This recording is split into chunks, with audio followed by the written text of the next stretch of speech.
The call came on a Tuesday. I remember because Tuesday was my day off from the gallery, the one weekday I dedicated to catching up on household management, exercise, and occasionally meeting friends for lunch. That particular Tuesday, I was sorting through a stack of mail at our kitchen island, rain pattering gently against the windows of our craftsman-style home in Seattle's Queen Anne neighborhood. Mrs. Caroline Mitchell?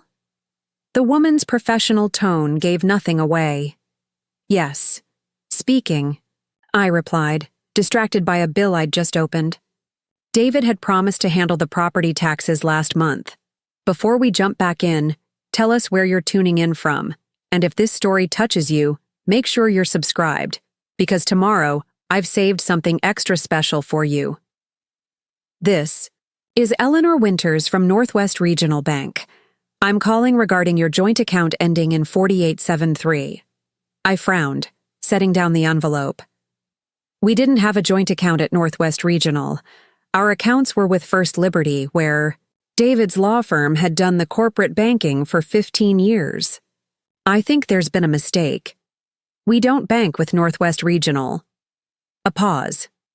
Ma'am, I'm looking at an account opened in both your names, David and Caroline Mitchell, approximately 3 years ago. Are you saying you're unaware of this account? 3 years? A chill ran through me that had nothing to do with the spring rain outside. Completely unaware, I said, reaching for a pen. What exactly is this about? Mrs. Mitchell, I apologize, but I need to verify your identity before proceeding. Can you confirm your date of birth and the last 4 digits of your Social Security number? I provided the information mechanically, mind racing through possibilities, a banking error, identity theft, or no, David wouldn't. Thank you for verifying, Eleanor continued. Mrs. Mitchell, there appears to be some irregular activity on this account that our fraud department flagged. Normally, we would contact the primary account holder, which is your husband, but given the nature of the transactions, protocol suggests I speak with both parties. What kind of irregular activity? My voice remained steady, betraying none of the dread building in my chest. Preparing and narrating this story took us a lot of time, so if you are enjoying it, like this video, it means a lot to us. Now back to the story. There's been a standing monthly transfer of $8,500 to another account for approximately 2 years. Recently, there was an attempt to withdraw the remaining balance, just over $300,000, in a single transaction. This triggered our security protocols. The kitchen seemed to tilt slightly around me. $300,000. Where had David gotten that kind of money? And more importantly, where had he been planning to send it? Mrs. Mitchell, are you authorizing these transactions? Eleanor's voice sharpened with concern. No, I managed. I had no knowledge of this account until your call. Another pause. I see. In that case, we've frozen the account pending investigation. Given that your name is on the account, you have equal rights to the funds and transaction history. Would you like me to email you the statements? Yes, I said immediately, giving her my email address. And the withdrawal that was attempted, who was meant to receive those funds? Eleanor hesitated. The recipient was listed as Vanessa Reeves at Pacific Trust Bank. The name meant nothing to me. And the monthly payments? Same person? Yes, ma'am. Same recipient. I thanked Eleanor, promising to visit the branch in person the following day. After hanging up, I sat motionless at the island, staring at the rain streaming down the windows, distorting the view of our carefully landscaped backyard. David and I had been married for 17 years. We'd met during my final year of art, history at UW, when he was in his second year of law school. He was brilliantly smart, devastatingly handsome, and surprisingly thoughtful for someone so clearly destined for success. I'd fallen hard and fast, and 2 years later, we were married in a charming ceremony at his parents' waterfront home on Bainbridge Island. Our life together had been comfortable. David made partner at Crawford, Blackwell & Rice by 35, Specializing in corporate law for Seattle's burgeoning tech industry, I managed an upscale art gallery in Pioneer Square, more for personal fulfillment than financial necessity. We had no children, a mutual decision made after years of discussion. Instead, we had careers, friends, annual trips to Europe, and a beautiful home filled with art and modern furniture. A perfect life by most external measures. And now, this phone call. This account. This stranger named Vanessa Reeves receiving my husband's money. I opened my laptop and refreshed my email until Eleanor's message appeared. The statements for the last 24 months were attached. With a deep breath, I clicked the first one. The account had been opened 3 years ago with an initial deposit of $400,000. The source of funds was listed as transfer from D. Mitchell personal account, an account I also knew nothing about. Each month since then, $8,500 had been transferred out to Vanessa Reeves, with occasional larger withdrawals for property maintenance and insurance payments. Property maintenance. My stomach clenched as the implications became clear. David wasn't just sending money to another woman. He appeared to be maintaining an entire separate property with her. I scrolled back to look at the address on file for this account. It listed our home address, but the phone number wasn't David's. I dialed it immediately. Hello? A woman's voice answered, soft and slightly cautious. I hung up without speaking, heart pounding. Vanessa Reeves, I presumed. The woman my husband had been supporting with nearly $9,000 monthly for 2 years. The front door opened, and I quickly closed my laptop. David's footsteps sounded in the hallway, followed by the familiar thud of his briefcase against the bench in our entryway. Caro? You home? His voice, the same voice that had whispered promises of forever 17 years ago, now sounded like a stranger's. In the kitchen, I called back, surprising myself with how normal I sounded. He appeared in the doorway, his tall frame still trim at 45, salt and pepper beginning to thread through his dark hair. His smile was warm, familiar, loving even. It was all I could do not to scream at him. How was your day? He asked, loosening his tie and dropping a kiss on the top of my head before moving to the refrigerator. Interesting, I said, watching him carefully. I got a call from Northwest Regional Bank today. His hand paused momentarily as he reached for a bottle of sparkling water, just a fraction of a second, but I caught it. 17 years of marriage had taught me to read the smallest shifts in his demeanor. Oh?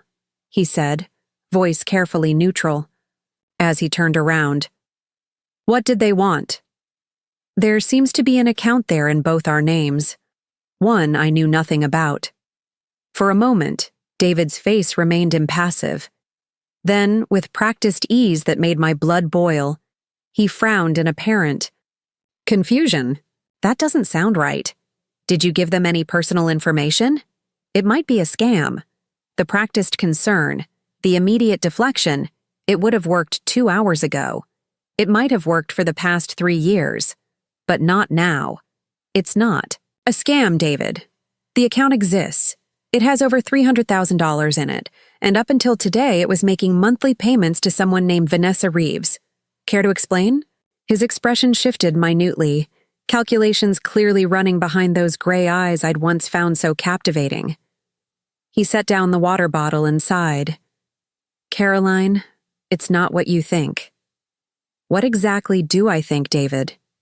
My voice remained eerily calm. Because right now, I think my husband has been hiding significant sums of money and sending it to another woman for years. He ran a hand through his hair, a gesture of stress I knew well. It's complicated. I have time. Instead of explaining, he reached for his phone, turning away slightly. I need to make a call. To Vanessa? I asked pointedly. His shoulders tensed. I'll explain everything afterward, I promise. No. I stood up, the kitchen stool scraping loudly against the hardwood. You'll explain now, or I'm calling Dennis. Dennis Morris was our attorney. Or rather, my attorney now, I supposed. David turned back, resignation replacing calculation. Fine, but not here. Let's sit in the living room. This will take a while. I followed him through our open-concept main floor to the living room, with its wall of windows overlooking the Seattle skyline. Rain continued to streak the glass, blurring the Space Needle in the distance. We sat on opposite ends of the sectional. Sofa, a piece we'd selected together at a high-end furniture store in Milan 3 years ago, right around the time he'd opened the secret account. Vanessa is not my girlfriend, David began, hands clasped between his knees. Then who is she? And why are you sending her $8,500 every month? He looked away, out toward the rain-soaked view. She's my daughter. Of all the answers, I'd braced myself, for this wasn't one of them. I stared at him, searching for signs of deception. Your daughter, I repeated slowly. And when exactly did you plan to mention you had a child? She's 22. I found out about her 3 years ago. My mind raced backward, trying to calculate. So this happened before we met? He nodded. Sophomore year of college. Brief relationship with a woman named Melissa Reeves during a semester abroad in London. We lost touch after I returned to the States. I had no idea she was pregnant. And after 20 years, she just happened to find you? With a fully grown daughter in tow? Skepticism dripped from my voice. Not exactly. Melissa died of breast cancer 3 years ago. Before she died, she told Vanessa about me. Vanessa found me through the law firm's website. The timeline matched the account opening.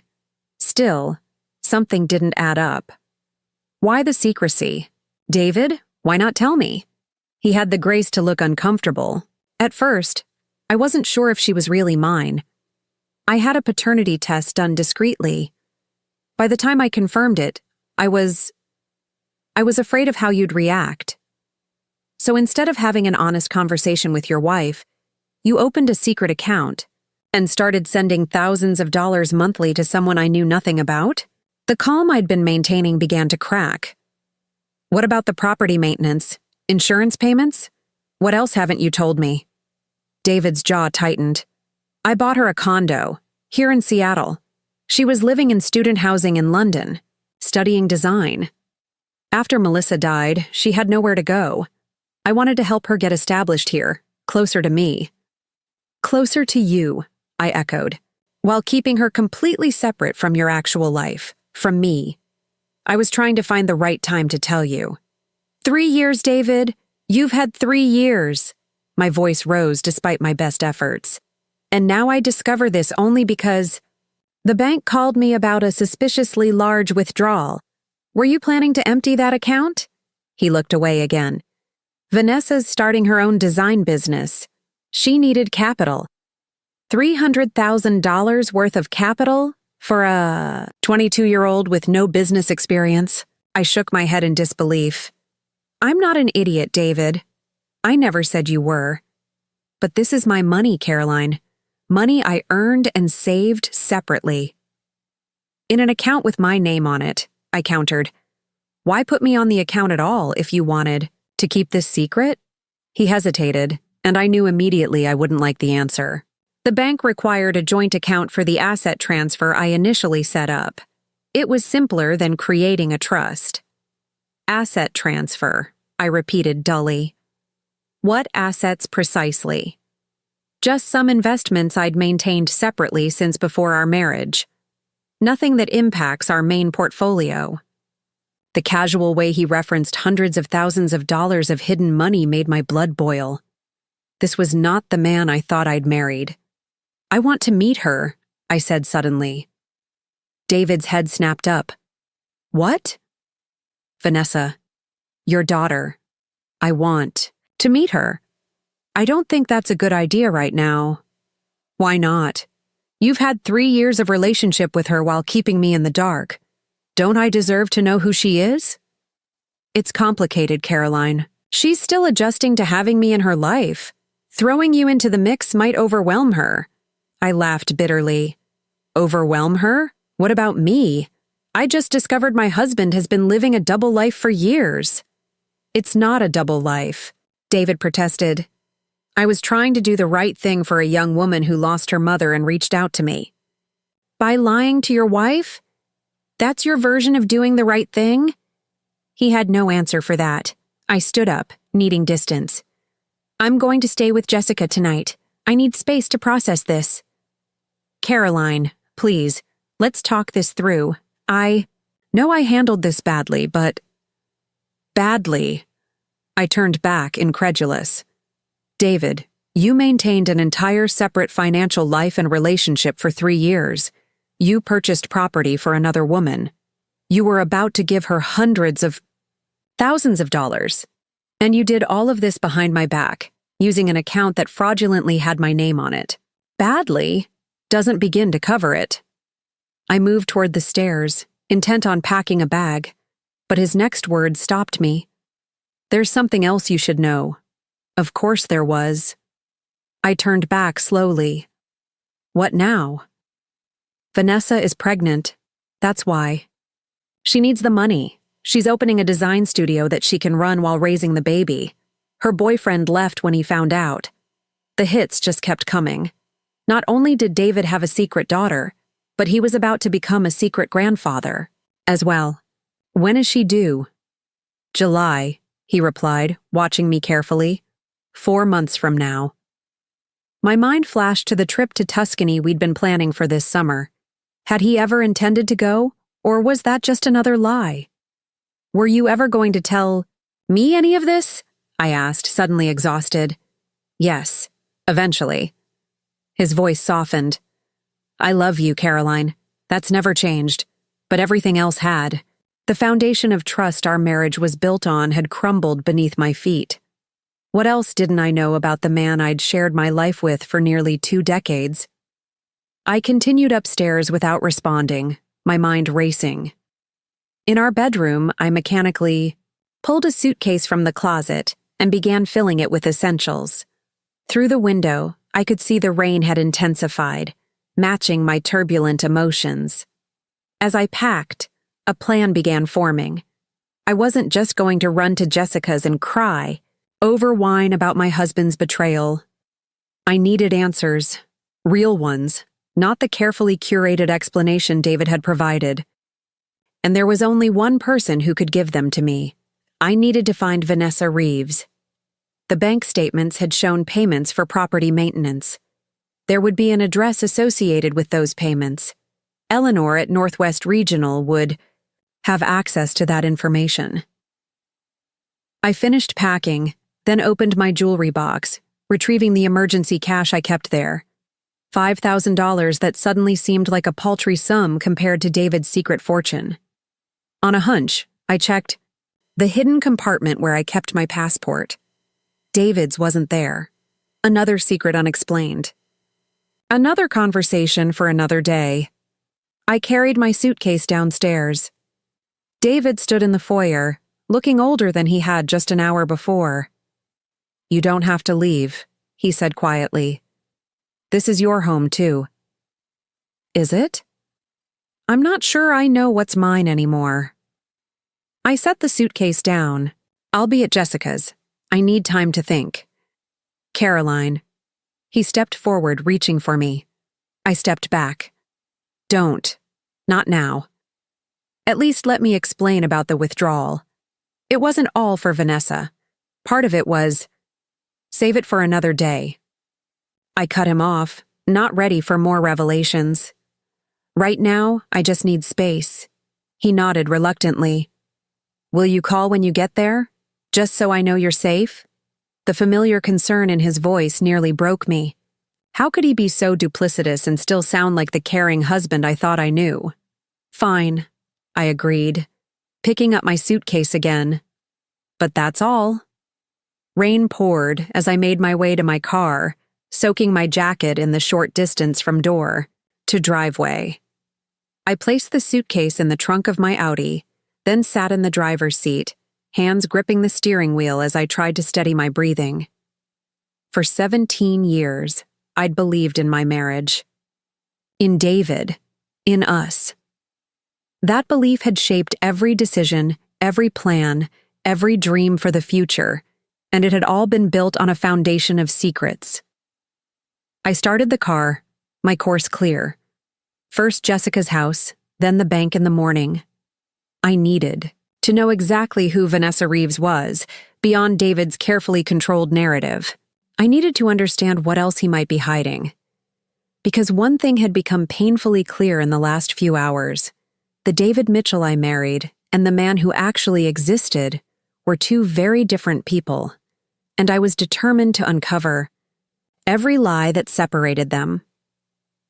Through the rain-streaked windshield, I took one last look at our perfect house, the showcase of our perfect life, before backing out of the driveway. As I drove away, I couldn't help wondering how many other perfect facades were hiding complicated, messy truths beneath their polished surfaces. Tomorrow, I would begin dismantling those facades, one painful revelation at a time. But tonight, I just needed to escape the house built on lies that I'd mistaken for a home. The rain intensified as I pulled onto the main road, matching my determination. Whatever David was hiding, whatever Vanessa knew, I would discover it all. Because if 17 years of marriage had taught me anything, it was that I deserved the truth, and I was prepared to find it, no matter how painful it might be.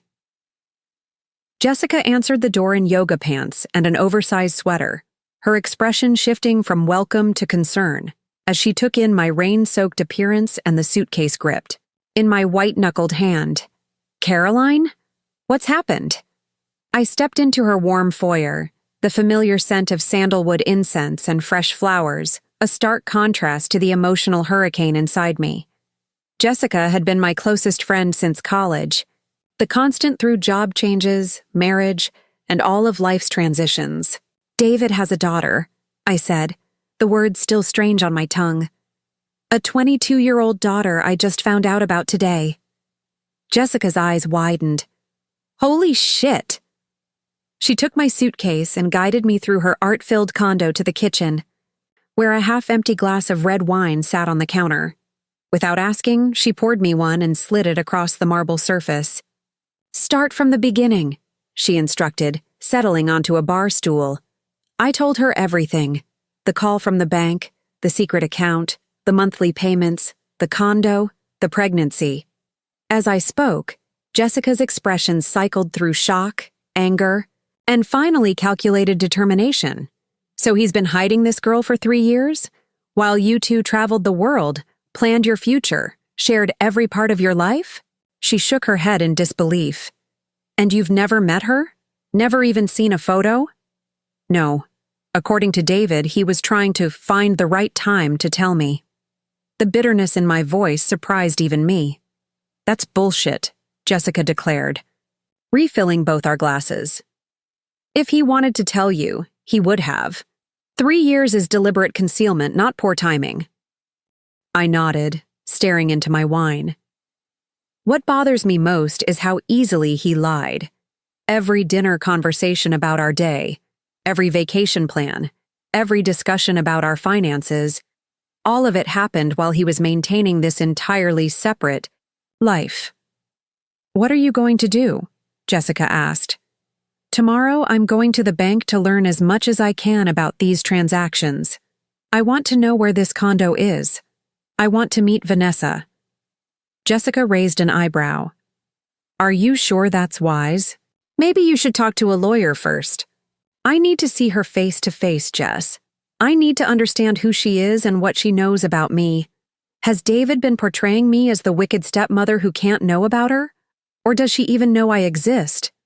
My friend nodded slowly, understanding my need for answers that transcended legal concerns. "What if she's not his daughter at all?" Jessica suggested quietly. "What if that's just a convenient cover story?" The possibility had crossed my mind. He said he did a paternity test, but even if she is his daughter, that doesn't explain the secrecy. Normal people don't hide their children from their spouses. "No, they don't," Jessica agreed, which means either David isn't normal or there's something about this situation. "He doesn't want you to know." I finished my wine, exhaustion suddenly hitting me like a physical weight. I can't think anymore tonight. Can we continue this in the morning? Jessica showed me to her guest room, bringing extra towels and a sympathetic hug before leaving me to settle in. I texted David a brief message, "At Jessica's. Don't call," then turned off my phone completely. In the quiet darkness of the unfamiliar room, I finally allowed the tears to come. I cried for the marriage I thought I had, for the husband I believed I knew, and for the future that now seemed built on quicksand. Eventually, emotional exhaustion pulled me into a fitful sleep. Northwest Regional Bank's downtown branch exuded wealth and discretion. Marble floors, mahogany desks, and subtle security cameras created an atmosphere of moneyed privacy. I'd dressed carefully that morning in a tailored navy suit and pearl earrings, the armor of a woman who wasn't falling apart. "I'd like to speak with Eleanor Winters," I told the receptionist, sliding over my ID. 10 minutes later, Eleanor appeared, a poised woman in her 50s with silver-streaked dark hair and shrewd eyes that assessed me immediately. "Mrs. Mitchell," she greeted me, extending her hand. "Thank you for coming in. Let's talk in my office." Her corner office overlooked the harbor, though today's continuing rain obscured much of the view. She gestured for me to sit in one of the leather chairs facing her desk. "I presume you've spoken with your husband since our call," she began, folding her hands on the desk. "Yes, though I still have questions about this account." Eleanor nodded. "Understandably. The account remains frozen pending our investigation into potential unauthorized use. My husband claims the account is legitimate, and that my name was added for administrative purposes only," I said carefully. "What I'd like to know is the exact address where the property maintenance payments have been directed." She studied me for a moment, clearly weighing bank policy against my legitimate interest as a named account holder. "Mrs. Mitchell, while I can't provide specific transaction details beyond what was in the statements I sent you, I can confirm that property tax and maintenance payments have been made for a condominium in the Belltown district." She wrote something on a notepad and slid it across to me. "This is the property management company handling those transactions. As a named party on the funding account, you have every right to inquire with them." The note contained a company name, Westlake Property Management, and a phone number. It wasn't the address I'd hoped for, but it was a start. "Thank you. One more thing, the attempted withdrawal of $300,000. Was it initiated in person or electronically?" "Electronically, using your husband's secure login credentials. And it was stopped because our system flags unusually large withdrawals from joint accounts when they deviate from established patterns. Given the monthly transfer history, this withdrawal represented a significant anomaly. In other words, the only reason I'd discovered any of this was a banking algorithm designed to detect fraud. Not because David had finally decided to come clean. Mrs. Mitchell," Eleanor's voice softened slightly, "I cannot advise you on personal matters, but I've been in banking for 30 years. I've seen situations like this before. Whatever you decide to do next, I recommend securing your own financial resources independently." The warning was clear, though professionally oblique. "Is there anything else about this account I should know?" I asked. Eleanor hesitated.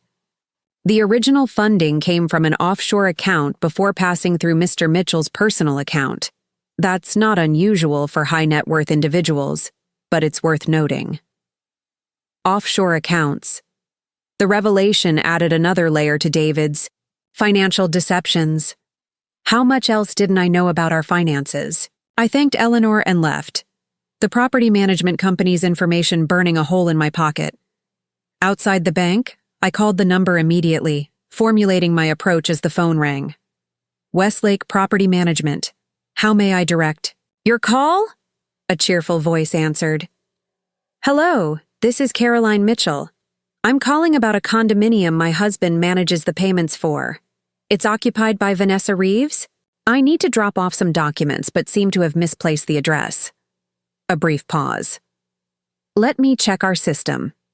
Yes, I see it here. That's Unit 1506 at the Azure, 2200 Western Avenue. Would you like me to notify the resident you'll be stopping by? No, thank you. It's meant to be a surprise. After hanging up, I checked the time, 10:47 a.m. I had the address now, but was I really ready to confront the young woman who had been the center of my husband's secret life? What would I even say to her? I decided to gather more information first. Pulling out my phone, I searched Vanessa Reeves' Seattle design and was surprised when several results appeared immediately. The third link led to an Instagram profile, Vanessa Reeves Design. The account was public, showcasing sleek interior spaces, fabric swatches, and occasional selfies of a striking young woman with high cheekbones, dark wavy hair, and startlingly familiar gray eyes, David's eyes. Her most recent post, from 2 days ago, showed her cradling a small but visible baby bump captioned, "Studio and baby both growing. New beginnings. Momtrepreneur." I scrolled through months of posts, trying to reconcile this vibrant, clearly talented young woman with the secret that had shattered my marriage. There were no photos of David, no mentions of a father figure at all. Just design projects, friendship gatherings, and more recently, pregnancy updates. Her website link in the bio led to a professional-looking page for Vanessa Reeves Interiors, featuring project portfolios and a brief about section. London-born, Seattle-based designer specializing in residential and boutique commercial spaces, Central St. Martin's graduate bringing European aesthetic to Pacific Northwest living. Nothing about a famous attorney father. Nothing about a recent reconnection with family. Just her professional credentials and design philosophy. I was scrolling through her project gallery when my phone buzzed with a text from David. "We need to talk. Please come home. I have more to explain." I ignored it, continuing my digital investigation. LinkedIn showed her education, Indeed at the prestigious Central St. Martin's in London, and limited work experience at 2 design firms in Seattle over the past 3 years. One of them I recognized as a high-end firm that had designed several law offices downtown, including David's firm 5 years ago. The connections were beginning to form, though the picture remained incomplete. Had David met Vanessa through the design firm before her supposed post-bereavement contact? Had the story about her mother's death and subsequent revelation been fabricated entirely? My phone buzzed again. "Caroline, please. There are things you don't understand. It's more complicated than you think." More complicated. Of course it was. Everything about my life had become immeasurably more complicated in the past 24 hours. I put my phone away and started walking toward the Azure, just 8 blocks from the bank. The rain had finally stopped, though heavy clouds still hung over the city. As I walked, I rehearsed what I might say to Vanessa, how I might introduce myself, what questions needed answering. The Azure was exactly what I'd expected, a gleaming, high-rise with a doorman, floor-to-ceiling windows, and a minimalist lobby featuring a dramatic water feature. The kind of building where 1-bedroom units started at 7 figures. "I'm here to see Vanessa Reeves in 1506, I told the concierge, projecting confidence I didn't feel. He checked his screen. "Ms. Reeves hasn't authorized any visitors today. May I have your name to announce you?" "Caroline Mitchell." He picked up the phone. "Ms. Reeves, there's a Caroline Mitchell here to see you." A pause. "Yes, I'll send her up." He directed me to the elevator bank with a professional smile. 15th floor to your right." My heart hammered in my chest as the elevator climbed. What did Vanessa's immediate acceptance of my visit mean? Did she know who I was? Had David warned her I might come? The elevator doors opened on a hushed hallway with plush carpeting and subtle lighting. I followed the numbers to 1506 and stood before the door, taking a deep breath before knocking. The woman who answered was taller than her Instagram photos suggested, nearly my height at 5'8", and more pregnant, the flowing top she wore doing little to disguise her condition. Those gray eyes, David's eyes, widened slightly as they took Me in, Caroline Mitchell, she said, her British accent light but distinct. I've wondered when we might meet. So she did know who I was. Vanessa, I acknowledged. I hope I'm not interrupting anything. Not at all. Please come in. She stepped aside, revealing an airy, impeccably designed space that showcased her talents as clearly as her portfolio had.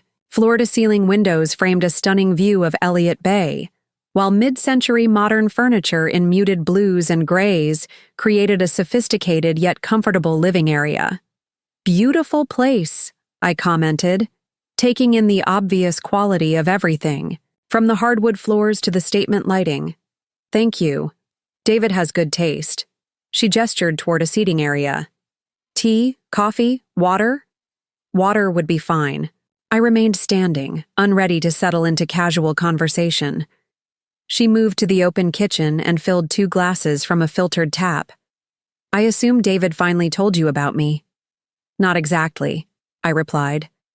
The bank called me about suspicious activity on an account I didn't know existed. Your name came up. David filled in some blanks after I confronted him.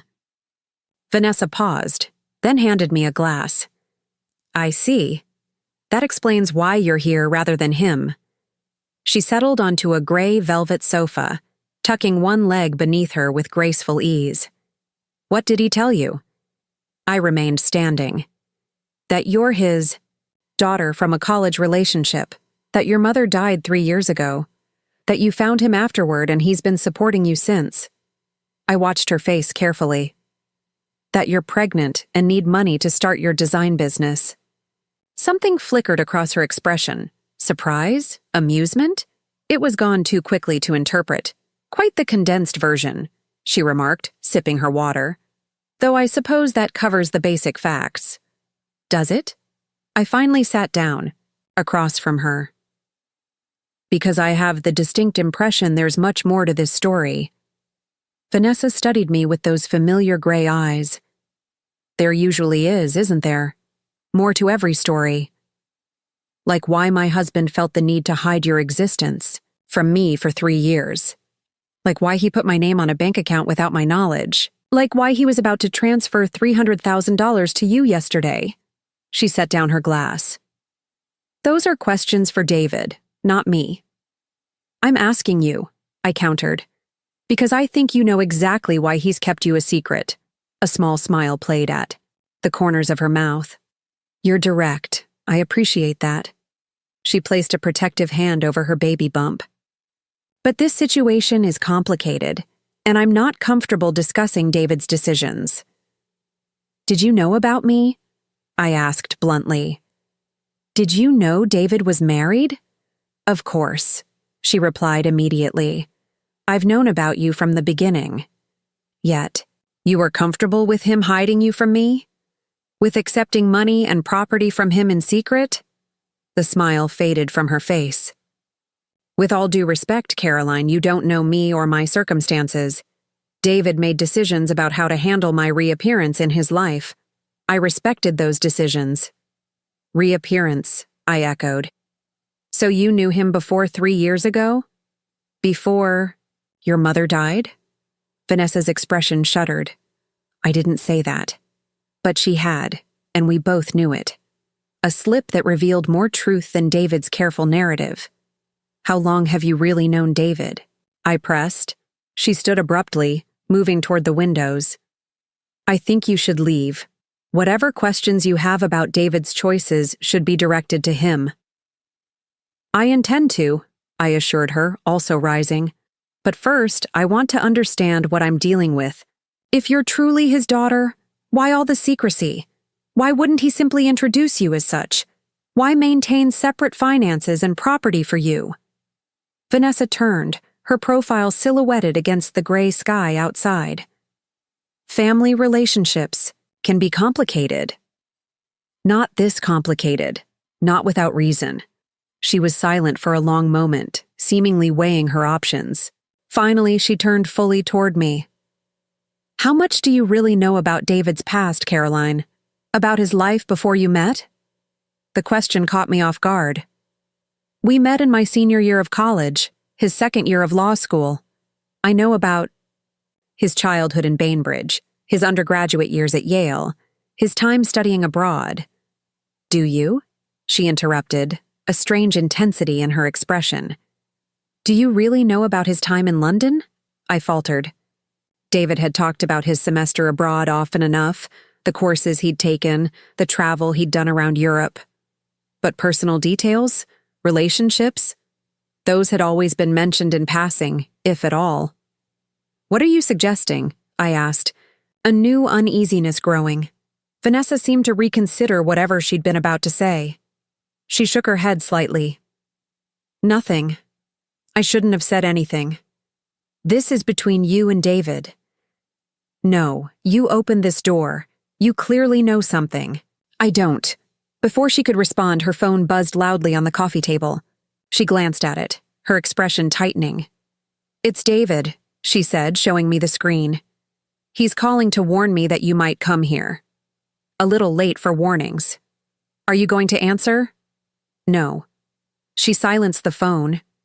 But you should know he's probably on his way. He's very protective. The way she said protective carried weighted meaning I couldn't quite decipher.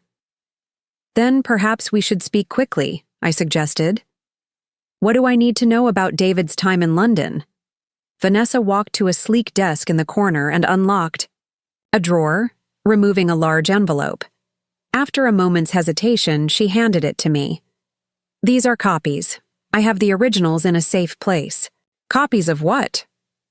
Documents, photos, things my mother kept. She met my gaze directly.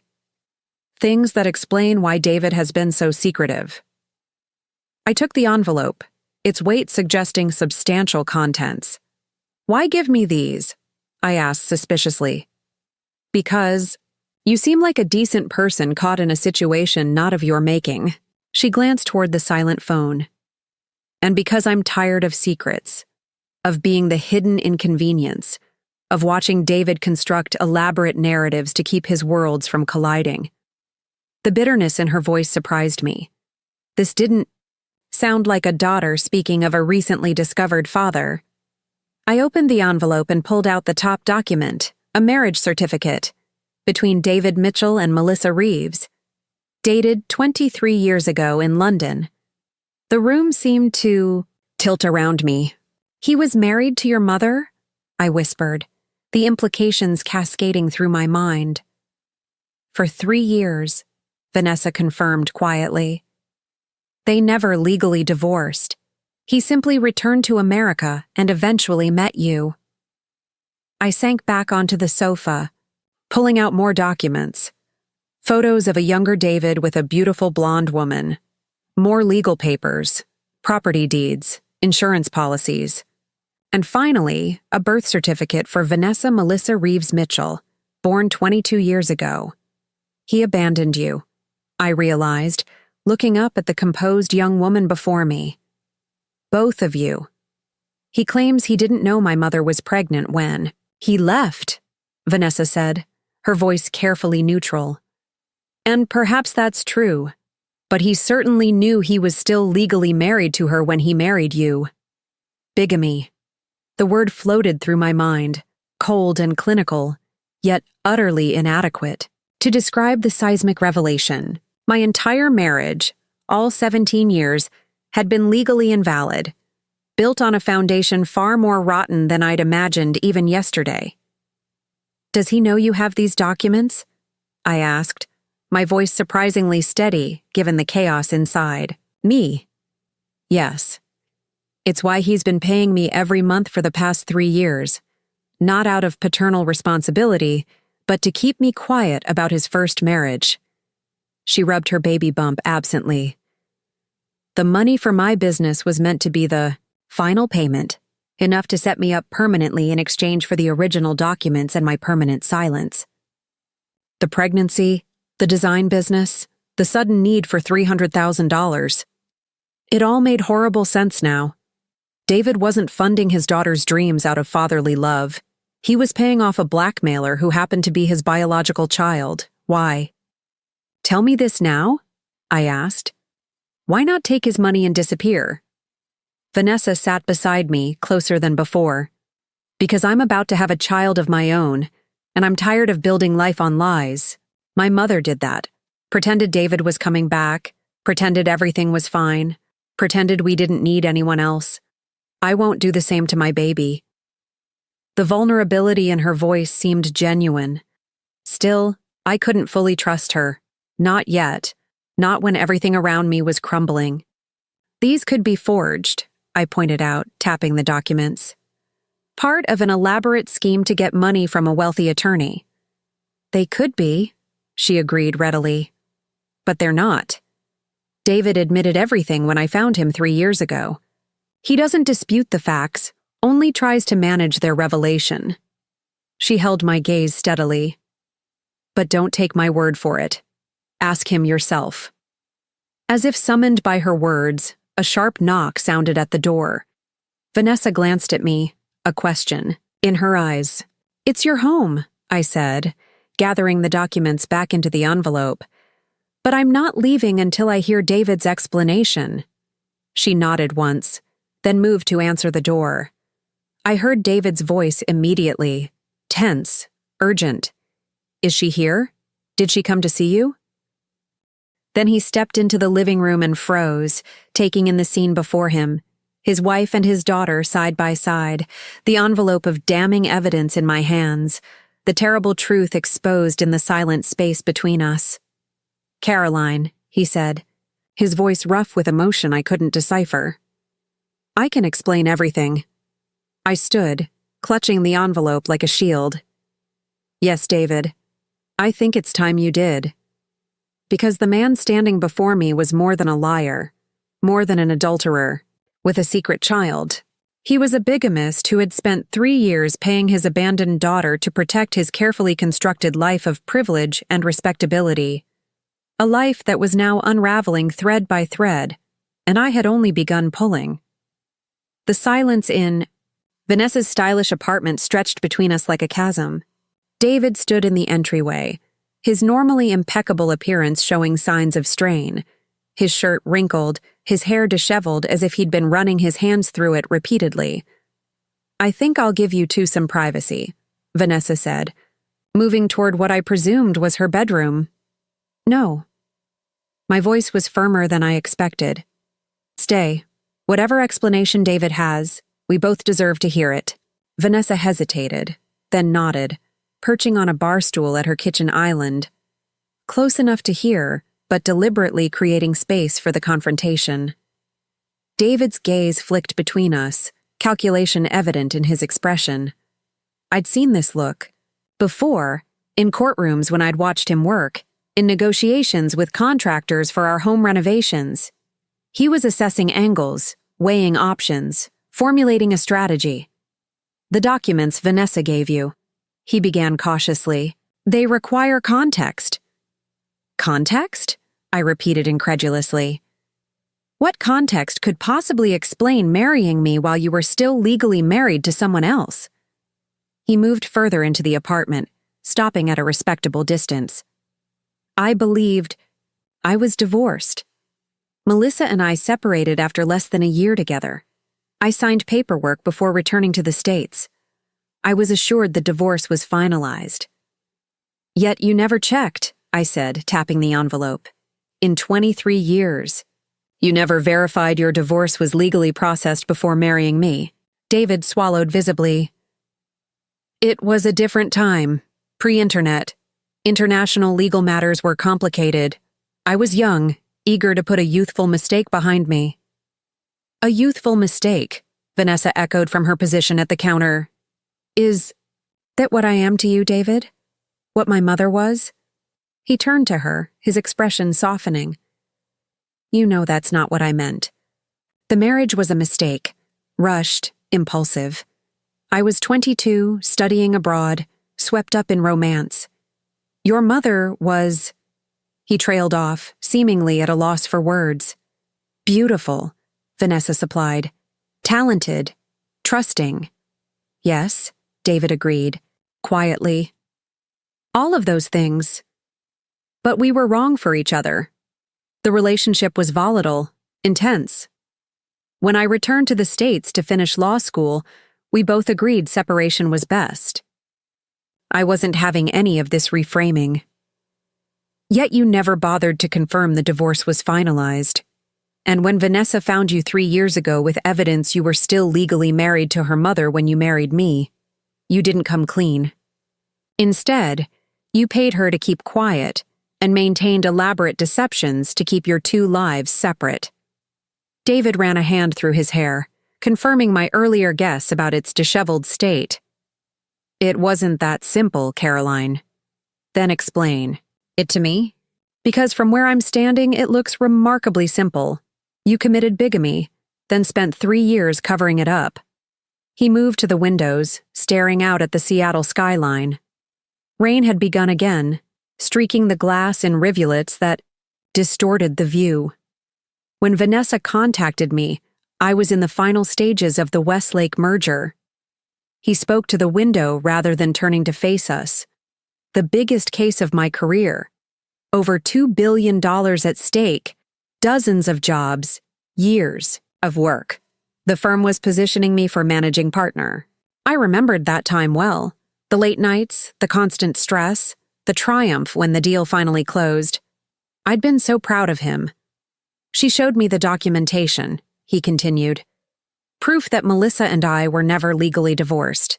That our marriage remained valid when I married you. He finally turned back.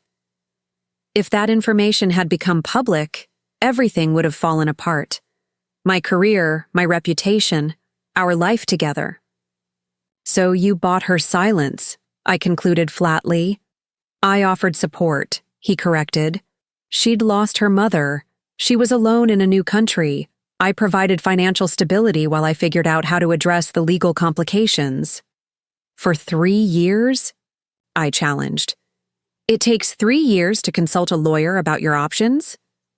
I consulted several lawyers, discreetly, David replied. The situation was complex. If I filed for divorce from Melissa posthumously, it would create a legal record. That would inevitably lead to questions about the timing. Questions that would reveal our marriage was never valid. I was trying to find a solution that would protect us all. Protect yourself, you mean? I corrected. Vanessa shifted on her bar stool. He did help me, she offered unexpectedly. The money, the condo. It wasn't just about keeping me quiet. I think he felt genuine responsibility. I turned to her, surprised by what felt like a defense of David. Did he tell you he was looking for a solution? That he was planning to eventually acknowledge? You publicly? She hesitated. Not exactly. He said it was complicated, that he needed time. And the $300,000? I pressed, looking back at David. What was that about? A final payoff before cutting ties completely? His expression tightened. It wasn't like that. Vanessa is starting a business. She's having a baby. I wanted to provide security. Stop. I cut him off. Just stop with the noble father narrative. If you were so concerned with providing security, you wouldn't have kept her existence a secret from your wife. You wouldn't have created elaborate financial structures to hide money from me. You would have been honest from the beginning. David's professional composure finally cracked. And said what, exactly? Hello, Caroline. I just discovered I'm still technically married to a woman I haven't seen in decades, which means our entire relationship is legally fraudulent? How would that conversation have gone? Better than this one, I shot back. Better than finding out from a bank that my husband has been living a double life. Better than discovering my entire marriage has been invalid from a stranger. I'm hardly a stranger, Vanessa interjected. I'm his daughter. I turned to her, a new thought occurring. Did you know? When you first contacted him, did you know about the invalid divorce? She dropped her gaze, answering my question without words. You didn't, I realized. You came looking for your father, not leverage. I found my mother's papers after she died, Vanessa confirmed quietly. Old photos, letters from David, their marriage certificate. There was no divorce decree. When I researched further and discovered he was married to you, she shrugged slightly. I realized the implications and decided to use them to your advantage, David added, a hint of bitterness in his tone. Vanessa's eyes flashed. You offered the money, David. From our very first meeting, you were throwing resources at me as if that could make up for 20 years of absence, as if a condo and monthly allowance could replace having a father. The dynamic between them fascinated and disturbed me in equal measure. Not the relationship of father and long-lost daughter, but something more complicated, mutual manipulation, wrapped in a veneer of family obligation. Let's be clear about something, I said, turning back to David. Your secret isn't just about a technical legal oversight. You abandoned a pregnant wife, never divorced her, then married me without disclosing any of this. When your daughter found you, instead of being honest with me, you created an entirely separate financial and emotional life that excluded me entirely. That's not a mistake, David. That's a pattern of deliberate deception. He had no immediate response, which told me more than any rehearsed explanation could have. Were you ever going to tell me? I asked. Before the bank called, before Vanessa showed me these documents. Was there ever a moment when you planned to tell me the truth? David moved to the sleek sofa and sat heavily, suddenly looking older than his 45 years. I considered it many times, but the longer it went on, the harder it became to see a way forward that wouldn't destroy everything. You've destroyed it anyway, I pointed out, just in slow motion, with maximum collateral damage. His gaze met mine, and for the first time, I saw genuine remorse rather than calculation. I know. The simple acknowledgement hung in the air between us, not an excuse, not a deflection, just recognition of the harm he'd caused. Vanessa broke the silence. For what it's worth, he did talk about you, Caroline. He would mention things you'd said or done, projects at your gallery. He seemed proud of you. The comment caught me off guard. I'd been imagining David's time with Vanessa as completely compartmentalized from his life with me, as if I'd never existed in their interactions. Did he tell you we were planning a trip to Tuscany this summer? I asked her. She nodded. He mentioned it, said he needed to figure out how to reschedule because... She trailed off, glancing at her baby bump. Because you're due in July, I finished. The timing alignment struck me suddenly. The baby. He was going to use it as an excuse to cancel our trip, wasn't he? A work emergency that would keep him in Seattle while you delivered. David's silence confirmed my suspicion. And the money, I continued, the pieces falling into place. The $300,000. It wasn't just seed money for her business or support for the baby. You were planning to disappear, weren't you? To establish a new life somewhere else. Not disappear, David corrected quickly. Relocate temporarily. I told you we needed to consider options for the firm's Pacific Rim expansion. I was laying groundwork for a potential move to the Singapore office. With Vanessa and the baby, I guessed. A fresh start where no one would question your sudden role as father and grandfather. His expression told me I'd hit uncomfortably close to the truth. What about me? I asked, the question more vulnerable than I'd intended. Where? Did I fit into this grand relocation plan? David stood again, moving toward me but stopping when I stepped back. I was still figuring that out. I thought perhaps with time we could all... He gestured vaguely. All what? Become one big happy family after years of lies? I laughed bitterly. That was never going to happen, David. Deep down, you must have known that. I did, he admitted, shoulders slumping slightly. I think I was playing for time, trying to keep all the pieces in motion without committing to a final configuration. It was so perfectly David, the strategic thinker, the chess player, viewing people as pieces to be moved around a board. I'd always admired his analytical mind. Now it left me cold. Vanessa slid off her bar stool, one hand supporting her lower back. I'm going to make tea. You're both welcome to it. She moved to the kitchen, giving us space while remaining present, reminding us that this concerned her too.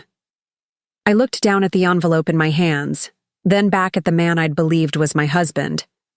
What happens now, David? Legally, I mean. Are we even married at all? He sighed. Technically, no. Without a valid divorce from Melissa before our wedding, our marriage isn't legally recognized. However, in Washington state, there are protections for putative spouses, those who entered a marriage in good faith, unaware of an impediment. Ever the attorney, falling back on legal terminology when emotions became too complicated. So, I get a share of our assets even though I'm not actually your wife, I clarified. Yes, the courts would likely treat the division much like a standard divorce. You'd be entitled to an equitable share of everything acquired during our time, together. Everything except the secret accounts, the offshore funds, the resources he'd hidden from me, those presumably he expected to keep. And what about criminal charges? I asked pointedly. Bigamy is a felony in Washington, isn't it? David paled slightly. It's rarely prosecuted when what? When the bigamist is a wealthy attorney, with powerful connections? I shook my head in disgust. You're already calculating your way out of consequences. Vanessa returned with a teapot and cups on a tray, setting them on the coffee table. I didn't mean for this to happen, she said quietly. When I found David, I just wanted to know my father, to understand why he left. The money came later, after I realized what my mother's papers meant for his current situation. I studied her expressive face, so like David's in the eyes, yet with a warmth he rarely displayed. I believe you, I said finally, but that doesn't change what he did. To your mother, to you, to me. No, she agreed. It doesn't. David watched our exchange with visible discomfort, unused to being discussed as if he weren't present. I'd like a chance to make this right, he said. I turned to him incredulously. Make it right? How exactly do you propose to do that, David? You can't undo 23 years of deception with an apology and a settlement check.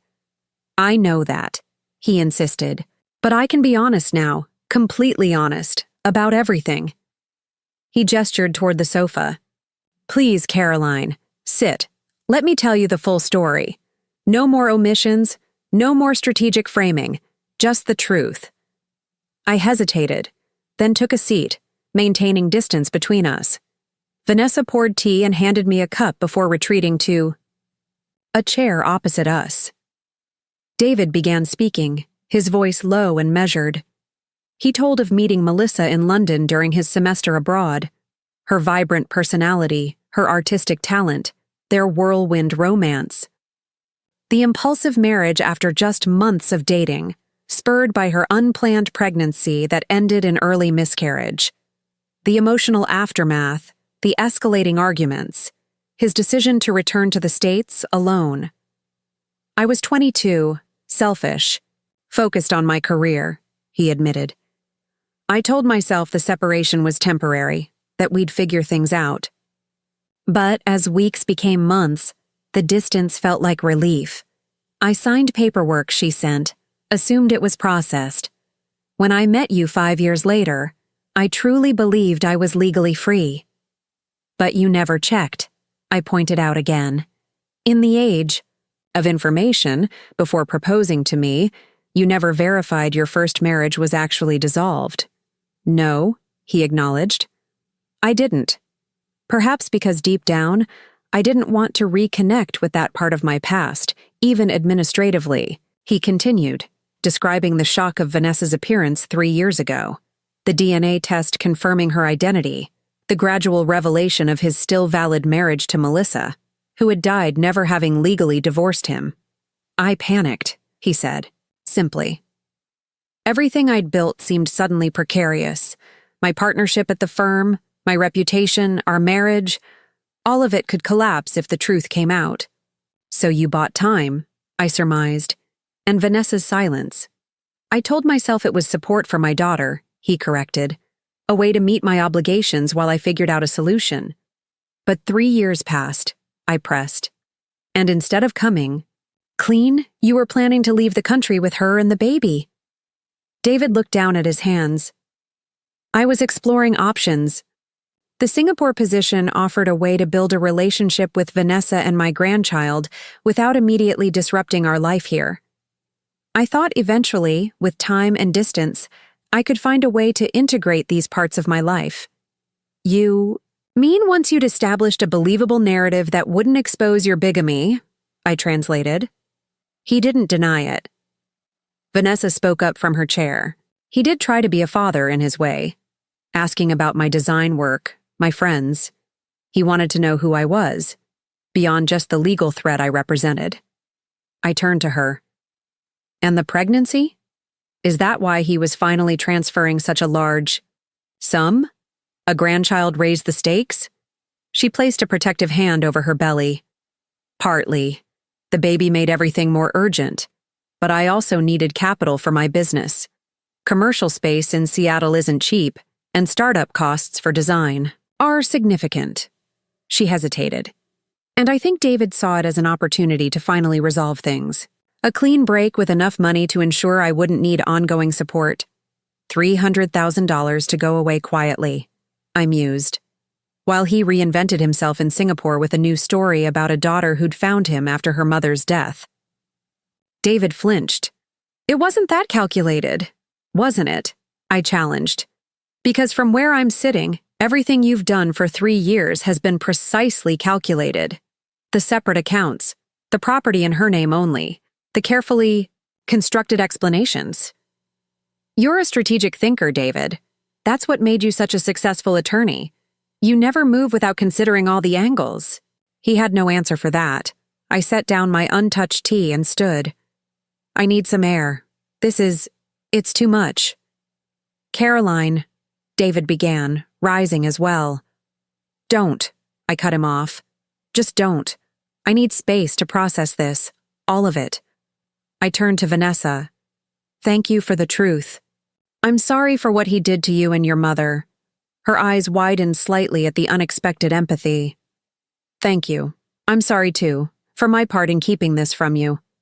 I nodded once, then gathered my purse and the envelope of documents. I'll be at Jessica's, I told David. Don't try to contact me. I'll reach out when I'm ready to discuss next steps. Next steps, he repeated hollowly.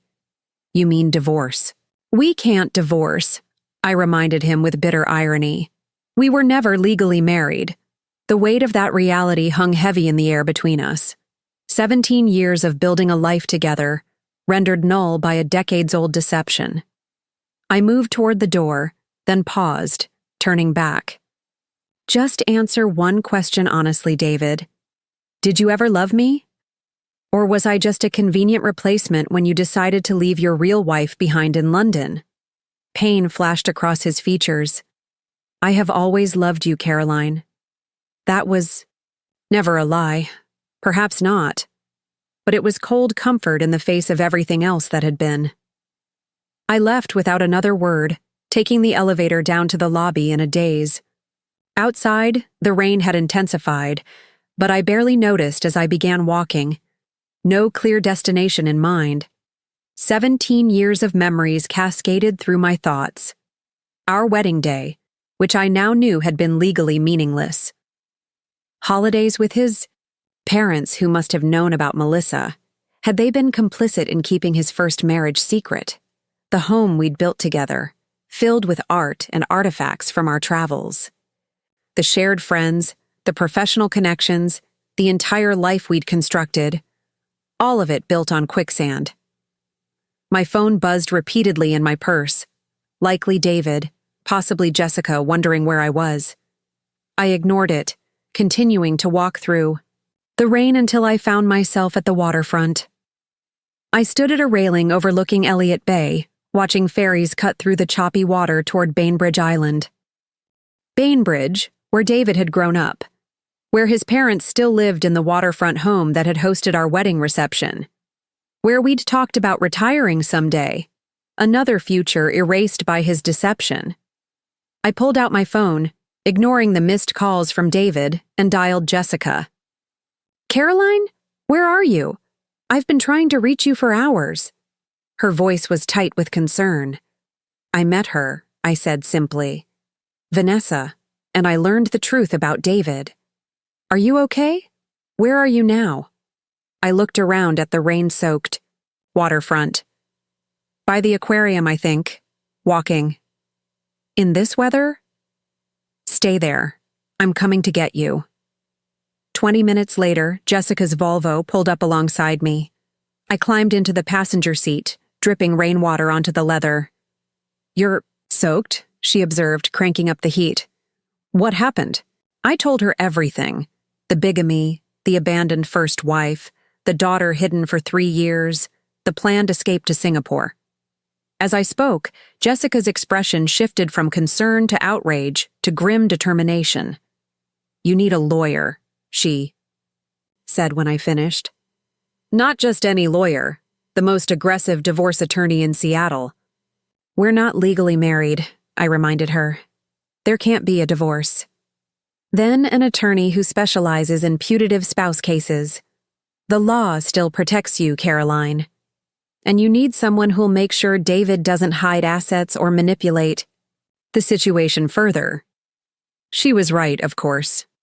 For all his claims of wanting to make things right, David had demonstrated a profound capacity for self-serving deception. I couldn't trust him to suddenly become transparent and fair now that his secrets were exposed. "I know someone," Jessica continued, pulling into traffic. "Rachel Goldstein. She handled my cousin's divorce from that tech executive who tried to hide millions in cryptocurrency. She's ruthless, especially with men who lie." I nodded numbly, too emotionally drained to resist the help. "Okay. And you're staying with me as long as you need. No arguments." Jessica glanced at me, her expression softening. "You're in shock, Care. It's going to take time to process all of this." She was right about that, too. The Caroline Mitchell, who had sorted mail in her kitchen yesterday morning, no longer existed. In her place was a woman whose entire adult life had been built on a foundation of lies, whose legal status was suddenly ambiguous, whose future had been erased and rewritten without her knowledge or consent. As we drove through the rainy streets toward Jessica's condo, I found myself thinking not about David, but about Melissa, the woman who had been legally his wife throughout my entire relationship with him. Had she known he remarried? Had she tried to contact him over the years? What had she told Vanessa? About her absent father, and Vanessa herself, caught between parents, cultures, and now between David and me in a conflict not of her making. The baby she carried would be born into this complicated legacy, affected by decisions made decades before its conception. "I need to get my own place," I said suddenly. "I can't stay at the house knowing David might come back at any time. I can't stay with you indefinitely. I need somewhere that's just mine." Jessica nodded. "We'll find you something perfect. A fresh start. A fresh start." At 42, I was facing a complete reconstruction of my identity, my legal status, my financial future, and my daily life. Everything familiar had been revealed as illusion. "He really did empty our accounts," I murmured, the bank call that had started this cascade of revelations suddenly feeling distant, like something from another lifetime. $300,000 to buy her silence and disappear to Singapore. "He failed," Jessica pointed out, a hint of satisfaction in her voice. "The bank called you instead of letting the transfer go through. He didn't get away with it." She was right. For all his careful planning, David's scheme had unraveled because of an automated banking algorithm designed to detect unusual activity. A simple security protocol had revealed what 17 years of marriage had not: that the man I'd built my life with was a stranger, capable of deception so profound it defied comprehension. As Jessica pulled into her building's parking garage, I made a silent promise to myself. No matter what came next, I would rebuild on truth. No more illusions, no more facades, no more assuming I understood the people closest to me. David had emptied our accounts, planning a new life that excluded me entirely. But in doing so, he'd inadvertently freed me to create something authentic from the ashes of our fraudulent marriage. I just had to figure out what that something might be. Rachel Goldstein's law office occupied the 32nd floor of a downtown high-rise with sweeping views of Puget Sound. The decor was minimalist, charcoal gray furniture, abstract art in muted tones, and a reception desk staffed by a poised young man who offered me sparkling water while I waited. It had been 3 days since my confrontation with David at Vanessa's apartment. 3 days of ignored calls and texts, of fitful sleep on Jessica's guest bed, of moments when the reality of my situation hit me with such force I could barely breathe. "Mrs. Mitchell?" The receptionist's voice pulled me from my thoughts. "Ms. Goldstein will see you now." I followed him down a corridor to a corner office where Rachel Goldstein rose from behind a sleek desk. She was smaller than I'd expected from Jessica's description of a legal barracuda, perhaps 5'2", with a cap of silver-streaked dark hair and alert brown eyes behind stylish glasses. "Caroline," she greeted me, extending her hand. "Jessica's told me about your situation. I'm sorry you're going through this." Her grip was firm, her gaze direct and assessing. I liked her immediately. "Thank you for seeing me on short notice," I said, taking a seat in one of the leather chairs facing her desk. "Jessica and I go back to law school. Any friend of hers gets priority." She sat and opened a leather portfolio. "I understand you've discovered your husband was never legally divorced from his first wife before marrying you?" "Yes. And he's been hiding the existence of his adult daughter for 3 years, while secretly supporting her financially." I placed the envelope of documents Vanessa had given me on her desk. "These are copies of his marriage certificate to Melissa Reeves, Vanessa's birth certificate, and other relevant paperwork." Rachel examined the documents with methodical precision while I explained the full situation: the bank call, the secret, account, the meeting with Vanessa, David's admissions. "The Seattle legal community is small," she commented when I finished. "I know David by reputation. Well-respected, meticulous." She looked up, her expression thoughtful. "Which makes this level of deception particularly interesting. Most attorneys understand the legal implications of bigamy. He claims he thought the divorce was finalized, that he signed paperwork before leaving London." I couldn't keep the skepticism from my voice. "And never verified," Rachel said flatly. "For 23 years, through law school, bar admission, and a wedding, despite dealing with legal documentation every day of his professional life." She set the papers down. "I find that difficult to believe." "So do I admitted, especially given his response when Vanessa appeared with evidence. If it was truly an oversight, why pay her for silence rather than addressing the legal situation immediately?" Rachel nodded, making notes. "And you mentioned a planned transfer of $300,000? The bank contacted you because it triggered their security protocols for large withdrawals from joint accounts. Though I've since learned the account wasn't truly joint, he'd added my name without my knowledge or consent." "That's fraud," Rachel said bluntly. "Adding a name to a financial account requires signatures, identity verification. If he falsified those, that's a separate criminal matter." The potential legal ramifications were beginning to crystallize. David hadn't just betrayed me emotionally, he'd potentially committed multiple crimes. "What are my options?" I asked. Rachel set down her pen. "The good news is, Washington State has strong protections for putative spouses, those who enter a marriage in good faith, unaware of an impediment. You're entitled to an equitable division of assets acquired during your time with David, similar to what you'd receive in a conventional divorce. And the bad news? The legal process will be complex. We'll need to file for nullification rather than divorce, account for potential hidden assets, and consider whether criminal charges should be pursued. She studied me carefully. The question is, what do you want from this process, Caroline? Financial security? Public accountability? A clean break? I'd been asking myself the same question since leaving Vanessa's apartment. What did I want? Revenge? Justice? Simply to move on? I want what's fair, I said finally. I gave 17 years to a marriage that wasn't legally valid. I built a life with David, contributed to our household both financially and in managing our home and social connections. I don't want to be vindictive, but I also don't want to be taken advantage of. Rachel nodded. That's a balanced approach. Let's start with securing your financial position. First, we need a forensic accountant to trace all assets. Based on what you've told me, there may be significant funds hidden in offshore accounts or other vehicles. David mentioned an offshore account when I confronted him. He claimed it predated our marriage. We'll investigate that claim thoroughly, Rachel assured me. Second, we need to secure your current living situation. You mentioned staying with Jessica, but that's not sustainable long term. I've been looking at apartments, I confirmed, but most require income verification, and I'm worried about access to funds.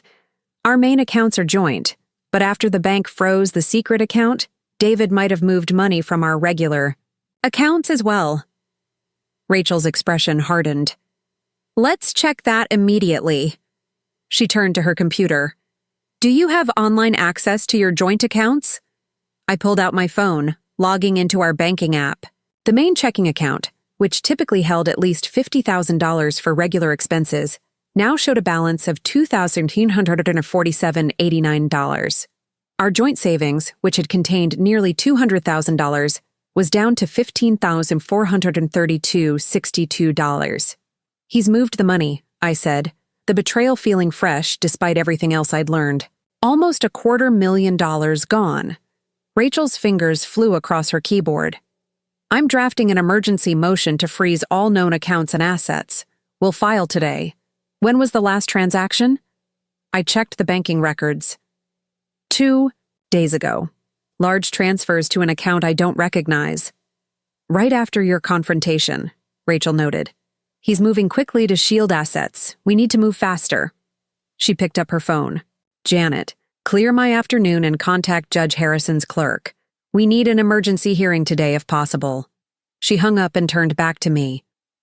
Now, about your living situation. Do you have any separate funds David can't access? Family who might help temporarily? I thought of the $5,000 from my jewelry box, currently in my wallet. My parents had both passed years ago, and my brother lived in Australia with his family. The gallery, I realized suddenly. I have a separate business account for gallery expenses. It's not much, about $20,000. But David isn't a signatory. Perfect. That can cover deposit and first month's rent on an apartment while we work on recovering your rightful share of marital assets. She made another note. What about personal items from your home? Clothing, jewelry, sentimental objects. Most of it is still there. I only took what fit in one suitcase when I left. Rachel's expression turned strategic. We should arrange for you to collect essential items, preferably when David isn't present. Do you have a friend who could accompany you? Someone steady under pressure? Jessica, I said without hesitation. She's been my rock through all of this. Good. Schedule a time, let me know when, and I'll have a colleague meet you there to document everything and ensure there's no interference. She closed her portfolio. Caroline, I want to be clear about something. Based on what you've told me, David has not only betrayed you personally, but has likely committed multiple legal violations: bigamy, fraud, financial misrepresentation, possibly tax evasion. We can pursue criminal charges if you wish. The thought of David in legal jeopardy, of the distinguished attorney potentially facing criminal prosecution, was jarring despite everything. I need to think about that, I said honestly. Right now, I'm more concerned with securing my future than punishing his past. Rachel nodded approvingly. That's a healthy perspective. We'll focus on protecting your interests first. The rest can be decided later. She stood, extending her hand again. I'll have my assistant prepare intake paperwork. In the meantime, contact me immediately if David makes any attempt to access your gallery account or pressure you in any way. I left Rachel's office with a strange mixture of dread and relief. The legal machinery was now in motion. Emergency. Motions, asset freezes, potential criminal implications. There was no going back to the life I'd known before the bank's call.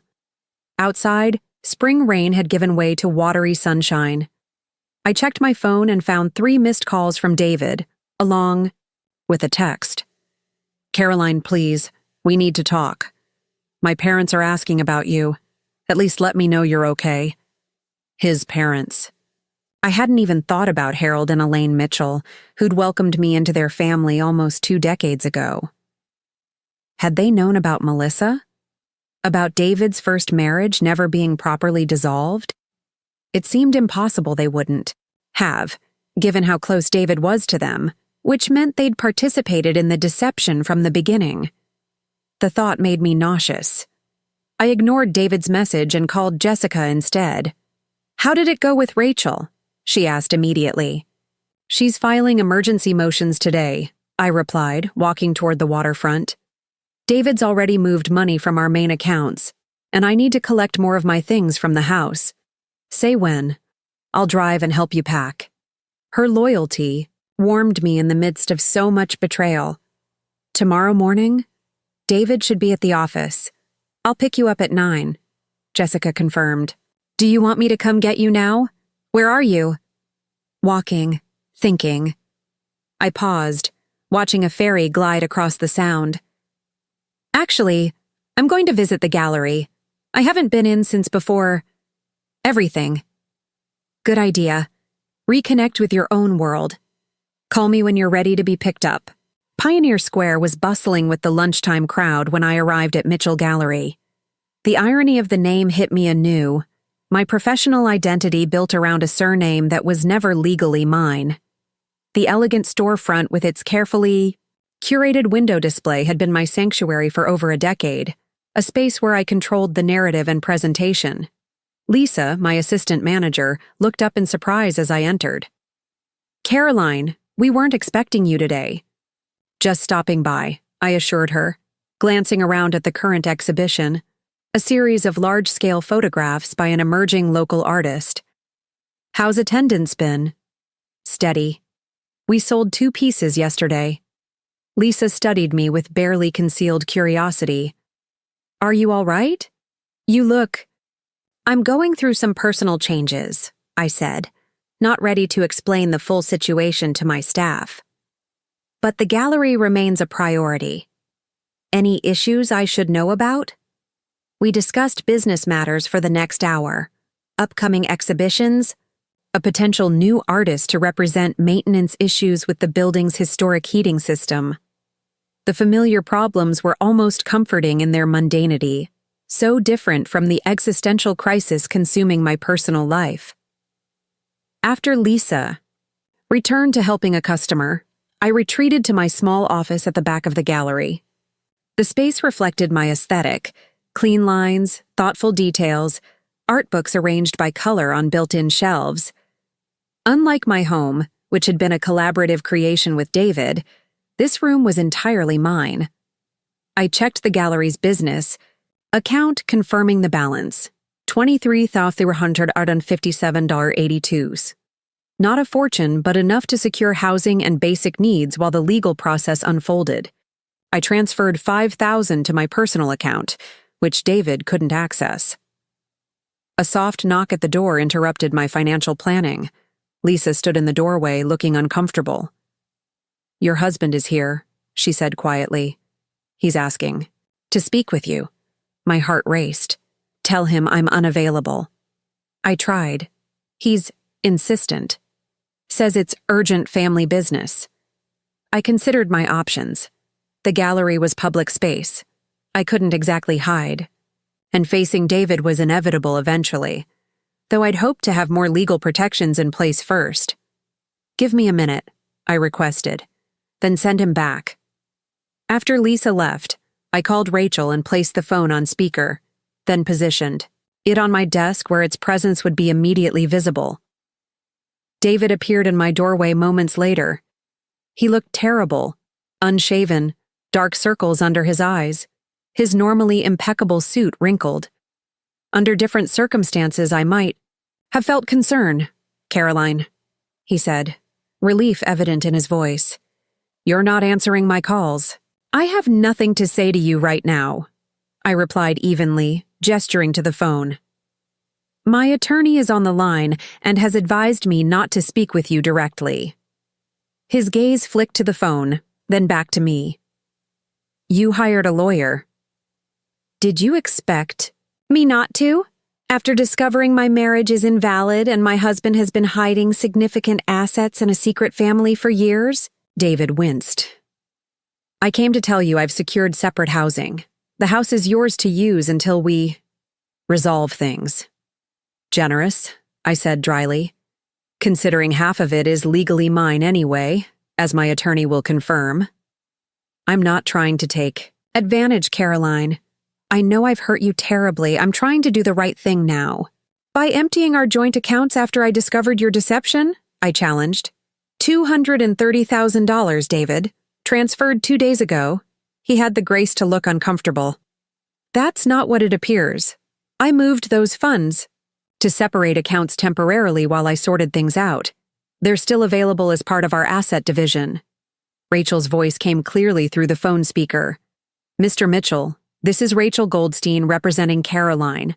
I strongly advise you not to discuss financial matters directly with my client. All communication regarding assets should go through proper legal channels. David's expression hardened slightly at the interruption. I see you've chosen an aggressive approach. I've chosen to protect myself, I corrected. Something I should have done years ago, apparently. He stepped further into the office, closing the door behind him. Caroline, please. 17 years together has to count for something. Can we at least talk like people who once loved each other, not adversaries preparing for battle? The appeal to our shared history might have moved me before I'd discovered the magnitude of his deception. Now it rang hollow. Our 17 years were built on a fundamental lie, I reminded him. You were legally married to another woman the entire time. You knew that for at least 3 years and chose to continue deceiving me while planning your exit strategy. It wasn't like that, he insisted, running a hand through his disheveled hair.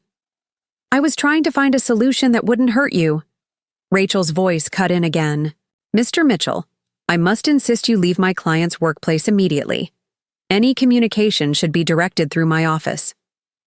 David ignored her, his focus entirely on me. Have you spoken to my parents? The question caught me off guard. No. Why would I? Because they consider you their daughter. Because they're worried about you. He hesitated. And because they didn't know about Melissa. About the invalid divorce. That part wasn't a lie. I studied his face, looking for signs of deception. You expect me to believe your parents didn't know about your first marriage? They attended our wedding. They knew I'd been briefly married during my time abroad. They believed, as I claimed to, that the divorce was finalized properly. He spread his hands. My parents aren't perfect, Caroline, but they genuinely love you. Don't punish them for my mistakes. I wasn't sure what to believe anymore. Every certainty in my life had been systematically dismantled over the past several days. I'll consider reaching out to them, I said finally. Now please leave. This is my workplace, and you're disrupting my business. One more thing, he said, reaching into his jacket pocket and removing a small USB drive, which he placed on my desk. Account information. Everything I've moved, everywhere I've hidden funds over the years. Passwords, account numbers, balances. It's all there. I stared at the drive without touching it. Why would you give me this? Because I meant what I said about making things right. Because despite what you believe right now, I do love you, Caroline. I always have, Rachel's voice interrupted sharply. Mr. Mitchell, providing financial information directly to my client outside proper discovery processes is inappropriate. We'll be filing formal requests for all relevant documentation. David finally acknowledged the phone. You'll find everything matches what's on that drive, Ms. Goldstein. I'm not playing games. I'm trying to be transparent. Now, I said firmly. The transparency comes now, after you've been caught, after 17 years of lies, after the bank called me instead of completing your transfer to Vanessa. He flinched at the reminder. I've made terrible mistakes. I know that, but I'm trying to correct them. Some things can't be corrected, David. Some betrayals are too fundamental. I gestured toward the door. Please go. Your parents can reach me directly if they wish. He looked as if he wanted to say more, but finally nodded and turned to leave. At the door, he paused. For what it's worth, the life we built together, that was real to me, Caroline. Whatever legal technicality existed on paper, I considered you my wife in every way that mattered. After he left, I sat staring at the USB drive, uncertain whether to trust its contents or view it as another manipulation. Caroline? Are you still there? Rachel's voice came from the phone. Yes, I replied, my voice steadier than I felt. Thank you for staying on the line. Don't trust that drive, she advised immediately. It could contain malware, or it might present an incomplete picture of his assets. We'll pursue formal discovery. In the meantime, good news. Judge Harrison granted our emergency motion. All known accounts in David's name, solely or jointly, are frozen pending further hearings. He said he's moved out of the house, I told her. That I can use it for now. Interesting tactical move? Rachel mused. He's trying to appear reasonable and cooperative. We should still proceed with having you collect essential items tomorrow, with witnesses present. Documentation is crucial at this stage. After ending the call, I sat in my office watching afternoon light shift across the hardwood floors. Outside in the gallery, I could hear Lisa chatting with customers, the ordinary commerce of art and aesthetics continuing as if my world hadn't imploded. I picked up the USB drive, turning it over in my hand. Whether it contained complete financial information or not, David's willingness to provide it voluntarily suggested he was at least somewhat serious about transparency now. The question was whether that mattered after so many years of deception. My phone buzzed with a text from an unfamiliar number. Caroline, this is Vanessa. I hope you don't mind me contacting you. Would you consider meeting for coffee sometime?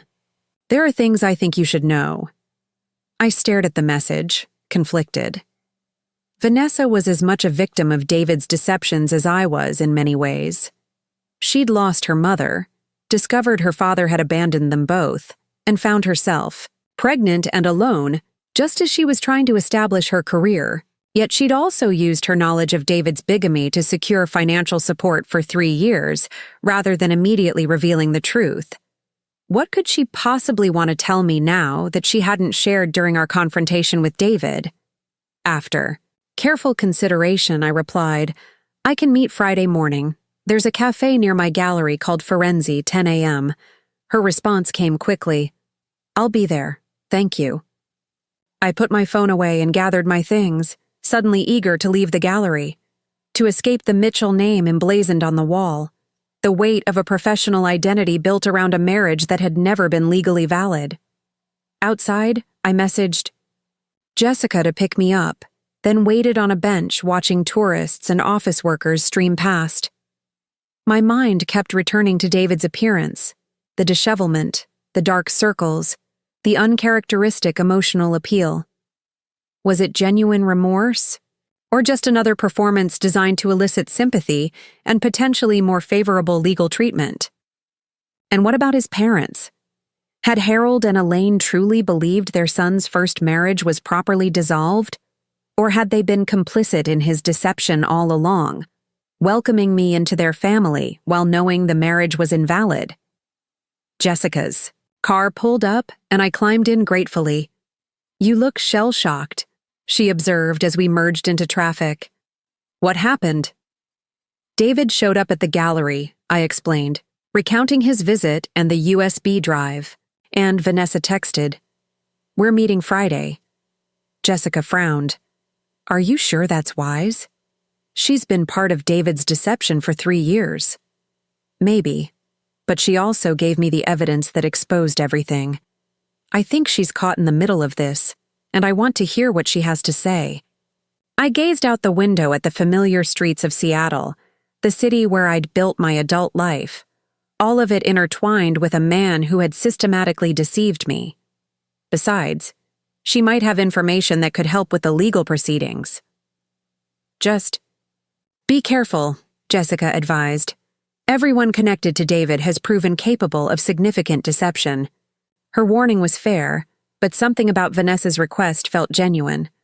The young woman carrying David's grandchild represented both his betrayal and perhaps a chance for some kind of clarity. As we drove back to Jessica's condo, I found myself thinking about beginnings and endings. My marriage to David, or what I'd believed was a marriage, had begun with optimism and love. It was ending with legal maneuvers and asset freezes. The future I'd imagined with him had evaporated, replaced by uncertainty and the daunting prospect of rebuilding my life from scratch at 42. Yet alongside the grief and anger, I felt something else stirring, a tentative sense of possibility. For 17 years, my identity had been partially defined by being David's wife, by our shared social circle, our joint ambitions, our carefully constructed life of privilege and accomplishment. Now I had the chance to define myself solely on my own terms, to examine what I truly wanted, unconstrained by the compromises and accommodations of marriage. The thought was simultaneously terrifying and exhilarating. David had emptied our accounts, planning a new life with his daughter and grandchild, a life that excluded me entirely. The bank's call had derailed those plans, exposing the elaborate deception he'd maintained for years. In trying to secure his escape, he had inadvertently set me free.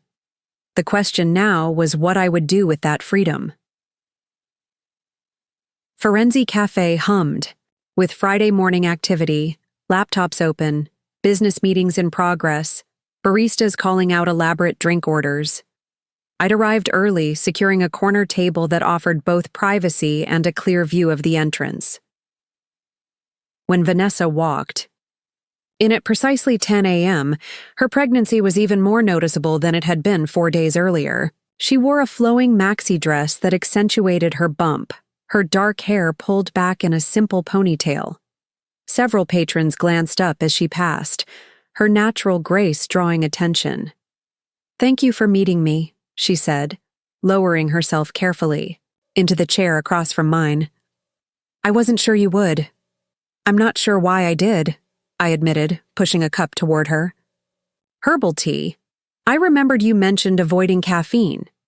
Surprise flickered across her face. "That's thoughtful. Thank you." An awkward silence settled between us. Two women connected by a man who had deceived us both, yet strangers to each. "Other. You said there were things I should know," I prompted finally. Vanessa cradled the teacup, her expression growing serious. "Yes. Things I didn't feel comfortable sharing with David present." She took a deep breath. "My mother never stopped loving him, you know. Even after he left, even after years of silence, she kept his photo beside her bed, told me stories about my brilliant father studying in America." The revelation pierced me unexpectedly. While I'd been building a life with David, another woman had been keeping his memory alive for their child. When she got sick, terminal cancer, very aggressive, she finally told me the truth, that they were still legally married, that he had another family in America. Vanessa's gray eyes, so like David's, held mine steadily. She wasn't bitter, Caroline. That's what I find hardest to forgive. She defended him to the end, making excuses for his abandonment. "Why are you telling me this?" I asked quietly. "Because I want you to understand why I did what I did when I found him." She set down her cup. I wasn't just looking for financial support. I wanted him to acknowledge what he'd done to my mother, to face it. When I showed him the marriage certificate, the proof they were never divorced. He offered you money instead of accountability. I finished for her. She nodded. The monthly payments, the condo, they were his way of containing the problem. But I kept pressing for more. Not just money, but recognition. A place in his life. Which he refused to give you. He said it was complicated, Vanessa said, mimicking David's measured tone. That he needed time to integrate the situation with his current life. Meanwhile, he kept me completely separate from everything. From you, from his parents, from his colleagues. I thought of the beautiful apartment, the expensive furnishings, the sizable monthly transfers.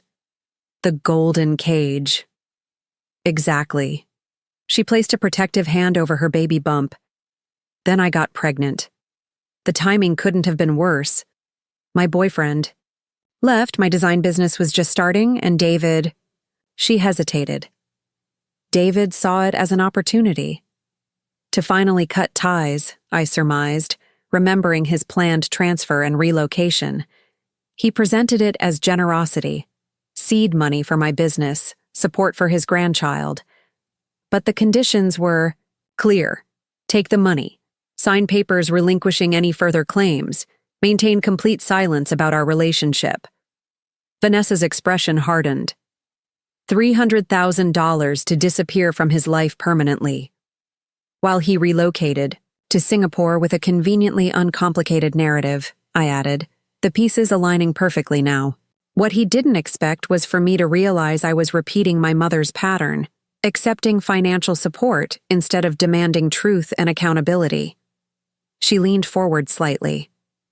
That's why I gave you those documents, Caroline. Not to hurt you, but because the cycle of secrecy needed to end. I studied her face, looking for deception but finding only intensity and what appeared to be genuine remorse. There's more, she continued. After you left my apartment that day, David stayed. He was different, defeated. He told me things I think you should know. My heartbeat quickened. What things?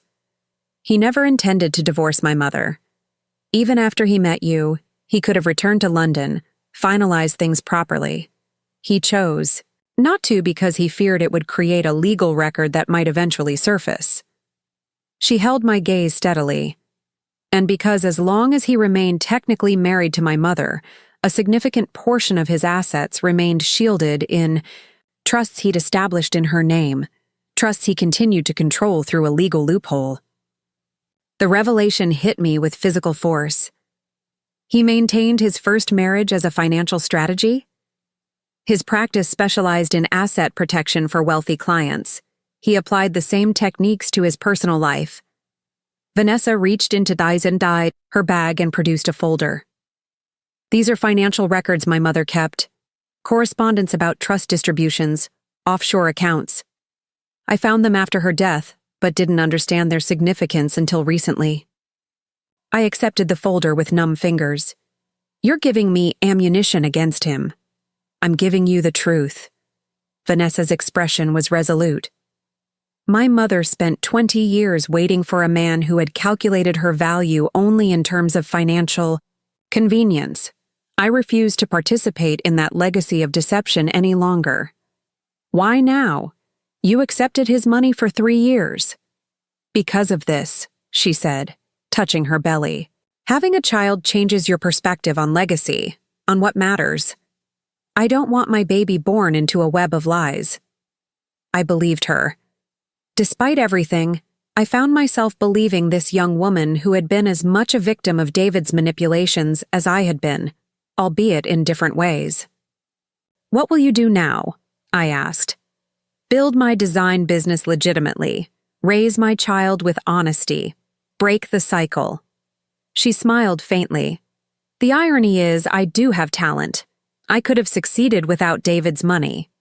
My mother convinced me I needed him, that claiming his support was only right. but I've come to see that financial security purchased with integrity is no security at all. Her words resonated deeply. For 17 years, I'd enjoyed the fruits of David's success, the beautiful home, the luxury vacations, the social status of being married to a prominent attorney. Now I was discovering that comfortable life had been built on deliberate deception, and perhaps funded through legally questionable means. "Thank you for telling me this," I said, gesturing to the folder. "For giving me these records. I should have done it sooner." Vanessa hesitated, then asked, "What will you do with them?" I considered the question carefully. "Share them with my attorney. Let the legal process determine the consequences." I studied her face, so like David's, yet somehow more open, more genuine. "But I don't want to destroy him, despite everything. Whatever happens, he's still your father, your child's grandfather." Vanessa's eyes widened slightly in surprise. "That's remarkably generous, given what he's done." "Not generous," I corrected. "Practical. Vindictiveness requires energy I'd rather invest in rebuilding my life." We finished our tea in a silence that felt almost companionable. Two women processing betrayal by the same man, each finding our way toward an uncertain future. As we prepared to leave, Vanessa handed me a business card. "My design studio opens next month. Not with David's money. I've secured legitimate investors. If you ever want to talk or just, I don't know, connect, I'm here." I accepted the card, touched by the gesture despite its complication. "I might take you up on that." 6 months later, I stood in my new apartment overlooking Lake Union, watching sunset paint the water in shades of gold and crimson. The space was smaller than the craftsman home I'd shared with David, but entirely mine, from the artwork I'd selected to the furniture I'd chosen without compromise. Jessica arrived carrying wine and takeout, letting herself in with the key I'd given her, for emergencies. "Looking very zen over there," she commented, setting down the bags. "Good day?" "Final divorce settlement approved," I said, turning from the window with a smile. "Or rather, final annulment settlement. It's officially over." She raised her eyebrows. "And?" "And I got the gallery, my personal possessions, and 40% of all marital assets, including those hidden in the offshore accounts Rachel's forensic accountant uncovered." I moved to help her unpack the food. "Plus a confidential additional sum to settle potential claims related to the bigamy." "Rachel earned her fees," Jessica observed, uncorking the wine. "Criminal charges?" "None filed. David's career is damaged but not destroyed. The firm removed him as partner but retained him as counsel. He's relocating to their London office next month." "London," Jessica repeated. "Full circle." "Apparently so." I divided pad thai onto 2 plates. "His parents called yesterday. They're selling the Bainbridge house, moving to Arizona. They wanted to say goodbye." "Are you going to see them?" I nodded. "Next week." Whatever they knew or didn't know about David's first marriage, they were family for 17 years. I can give them a proper goodbye. We settled on my new sofa, a splurge from a local designer I'd discovered through the gallery. As we ate, I filled Jessica in on other developments. The gallery's expanding client base, the weekend art retreat I was planning, the tentative steps toward dating I'd taken recently. "You seem good," she observed, studying my face. "Genuinely. Good. Not just putting on a brave face good." "I am," I realized. "Not every day. Some mornings I still wake up angry about the years built on lies. But mostly I'm reclaiming myself." "And Vanessa?" Jessica asked carefully. "Still in touch?"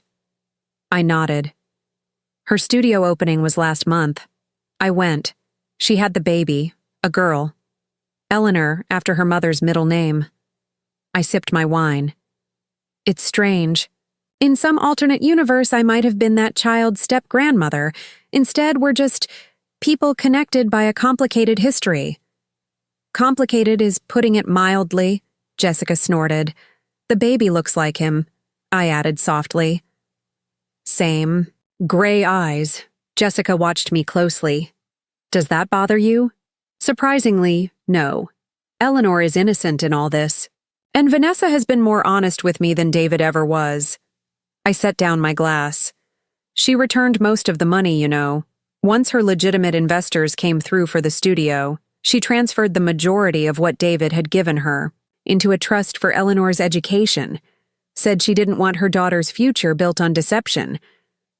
That's unexpected. Jessica looked impressed despite her initial skepticism about Vanessa. People surprise you, I said. Sometimes in terrible ways, sometimes in redemptive ones. Later, after Jessica left, I stood again at my window watching lights shimmer on the lake's surface. In my hand, I held the final document from today's court proceedings, the official declaration that my marriage to David Mitchell had been void from its inception due to his prior undissolved marriage. 17 years, rendered legally meaningless by a few paragraphs of legal terminology. Yet, those years had happened. I had loved. I had built a life, a career, a social circle. I had traveled, experienced joy, created a home. None of that was erased by David's deception, even as the legal foundation was declared invalid. My phone buzzed with a text from David, the first direct communication in months. It's done. I'm sorry for everything. I hope someday you can forgive me. I didn't respond. Perhaps someday forgiveness would come, but that day wasn't today. Today was for acknowledging the end of one chapter and the beginning of another. The bank's call, 6 months ago, had upended my world, revealing my husband's secret account and his plans to transfer $300,000 to the daughter I never knew existed. That revelation had cascaded into discoveries about his bigamy, his financial deceptions, his elaborate plans to rebuild his life without me. David had emptied our accounts, preparing his escape. Instead, he had triggered my liberation. The irony wasn't lost on me as I placed the annulment decree in a folder and turned away from the window. In trying to secure his future through secrecy and manipulation, David had lost everything that mattered. In having my illusory security shattered, I had found something more valuable: authenticity, agency, and the chance to build a life on truth rather than convenience. Sometimes the greatest betrayals lead to the most necessary transformations. Sometimes what feels like an ending is merely the painful but essential clearing of ground for new beginnings. And sometimes, a simple bank security protocol can unexpectedly change the course of an entire life. Up next, you've got 2 more standout stories right on your screen. If this one hit the mark, you won't want to pass these up. Just click and check them out. And don't forget to like, subscribe, and turn on the notification bell so you don't miss any upload from us.